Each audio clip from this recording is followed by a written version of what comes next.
i7 ગુજરાતનો અવાજ। નમસ્કાર દર્શક મિત્રો, i7 ન્યૂઝ ગુજરાતીની સાથે હું છું આપની સાથે પાયલ બામભણિયા। તો જોઈએ આજના મહત્વના સમાચાર। આજરોજ બોટાદ ખાતે મહાપંચાયતમાં આપ નેતા ઈસુદાનભાઈ ગઢવી જઈ રહ્યા હતા ત્યારે બગોદરા ખાતે પોલીસ દ્વારા આપ નેતા ઈશ્વરદાન ગઢવીની અટકાયત કરવામાં આવી। Shambhubhai Limbachiya, i7 news Gujarati, Dholka.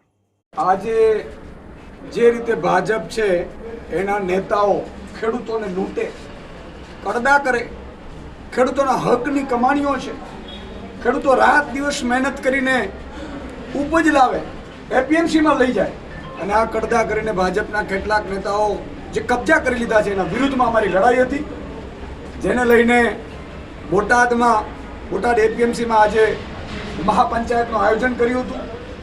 હજારો ખેડૂતો ત્યાં પહોંચવાના હતા। મેં પણ ગઈકાલે કહેલું કે અમે પણ પહોંચીશું। મારા રાજુભાઈ કરપડા આગેવાનની પણ અટકાયત પોલીસે કરી હતી। તમે જુઓ કે ખરેખર ભાજપના નેતાઓ છે એ કડદા કરે, રૂપિયા કમાય અને પછી પોલીસને આગળ કરે। ભાજપના નેતાઓની ઓકાત નથી કે પ્રજાની વચ્ચે જાય, એને ખબર છે કે પ્રજા મારશે, પોલીસને આગળ કરે। આજે અમે આતંકવાદી છીએ। ભાજપના ઇશારે પોલીસે તમામ મારા કાર્યકર્તાઓની અટકાયત કરી દીધી। આખા ગુજરાતમાં તમામ જગ્યાઓ ઉપર જે જિલ્લા તાલુકામાં કાર્યકર્તાઓ છે એને હાઉસ એરેસ્ટ કર્યા છે, નજરકેદ કર્યા છે। આ શું થઈ રહ્યું છે ગુજરાત?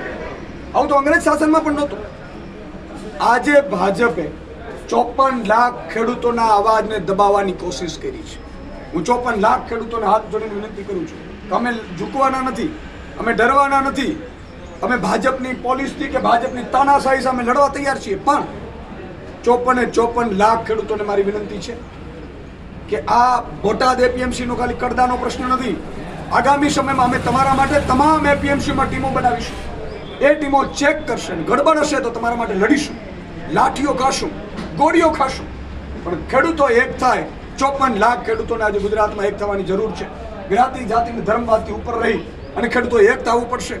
આ લોકો શું કરશે? વધારે બિચારી પોલીસને આગળ કરશે, કાંઈ વાંધો નહીં, પોલીસ અમારા ઉપર અત્યાચાર કરશે, અમને એરેસ્ટ કરશે, જેલમાં નાખશે।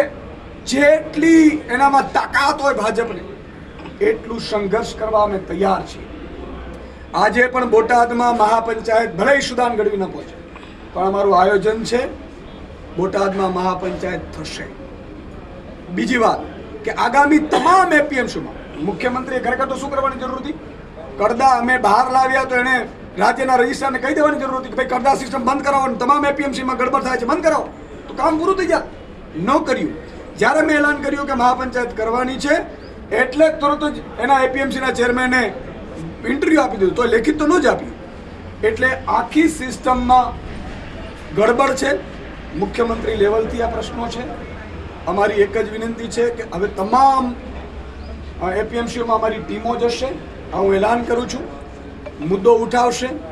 એપીએમસી અહીંયા કડદાની છે, ઘણી એપીએમસીમાં એવી ગડબડો પણ છે જ્યાં કડના પ્રોબ્લેમ થાય છે, ત્યાં રૂપિયા માંગવામાં આવે છે, ટેકાના ભાવે ગડબડો કરે છે। આ વખતે એપીએમસીમાં અમારી ટીમો રહેશે, ટેકાના ભાવમાં પણ ગડબડ નહીં થવા દે, ભાજપના નેતાઓને લૂંટાવા નહીં દે ખેડૂતોને, પણ ખેડૂતો એક થાય। અને આજે હું એલાન કરું છું કે આગામી 15 દિવસની અંદર અમે ગુજરાતમાં ફરીથી કિસાન મહાપંચાયત મોટીનું આયોજન કરીશું। જરૂર પડી માનનીય અરવિંદ કેજરીવાલજી ભગવત માનને પણ બોલાવીશું।